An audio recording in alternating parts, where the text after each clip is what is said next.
kooxda Taliban ayaa soo bandhigtay awoodeeda militari xilli ay u dabaaldegayso sanad guuradii saddexaad kadib markii Mareykanka iyo ciidamada NATO ay ka ceerisay dalka Afghanistan.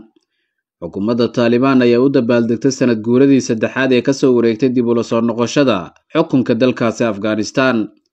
Taliban oo maalintan ugu yeertay maalinta guusha waxay soo bandhigtay dholotus aan caadi ahayn hubka Mareykanka ugu tagay Afghanistan iyo sidoo kale tiro ka mid ah hubka Ruushka. Taliban ayaa beesha caalamka waxay ka codsatay inay qaadaan wadadii ay kula falgeli lahaayeen isla markaana ay xiriir wanaagsan kula yeelan lahaayeen. dhanka kalena kooxda ka soo horjeeda Taliban ayaa ku tilmaantay maalintan maalin madow waxaana ay ku baaqeen isku soo baxyo iyo mudaharaadyo ka dhacay magaalooyinka waaweyn ee caalamka. xafladda ugu weyn ee lagu qabtay saldhigga Bagram oo ahaa saldhiggii ugu weynaa ciidamada Mareykanka iyo kuwa NATO ay ku sugnaayeen 20kii sano ee la soo dhaafay ayaa waxaa khudbado ka jeediyay mas'uuliyiinta ugu sarreysa Taliban ayagoona sheegay inay horumar weyn gaarsiiyeen dalkaasi.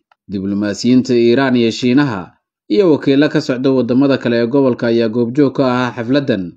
wasaaradda difaaca Taliban ayaa dholotuskan waxa ay ku sameysay hubka noocyadiisa kala duwan ee Mareykanka iyo qaar ka mid ah hubka Ruushka. hubkaasi ayay kooxda Taliban waxa ay dayactirtay 3 sano ee la soo dhaafay ee xukunka haysay.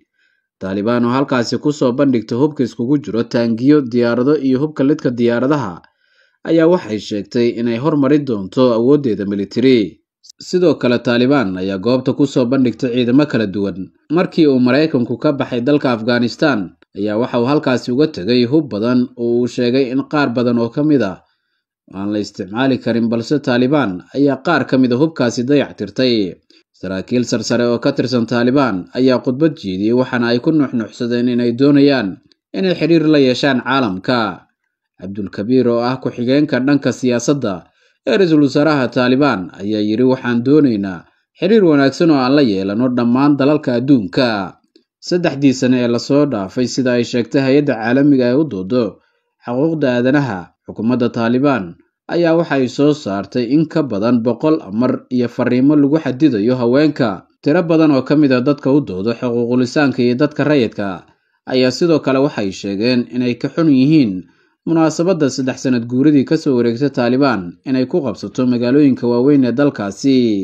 waxaana ay sheegeen in mudaharaadyo waaweyn ay ka dhici doonaan magaalooyinka adduunka.